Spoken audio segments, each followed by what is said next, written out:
Here is your 365 Psalms devotion focused in the 27th division, verse 14, penned by David. I'd like for you to focus on the thought, yellow light life. King David knew from experience what it meant to wait for the Lord. He had been anointed to be king at age 16, but he didn't become king until he was in his 30s. During this interim, he was chased through the desert by a jealous King Saul.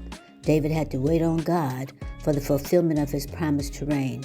And later, after he became king, he was chased by his rebellious son, Absalom. Now, I know some of you think that waiting for God is not easy as you look at some people having a green light going forward and many times wondering why we've had a red light. Often it seems that God isn't answering our prayers or doesn't understand the urgency that we feel of our situation. Well, that kind of thinking implies that God is not in control or is not fair, and we know that not to be true.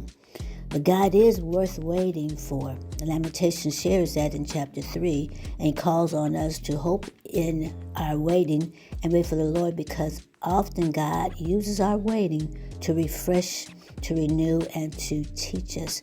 So why don't you go ahead and make use of your waiting times by discovering what God may be trying to teach you in these moments. And a verse reads, "Wait for the Lord, be strong and take heart, and wait for the Lord." I'm your host, Dr. Christy Solomon.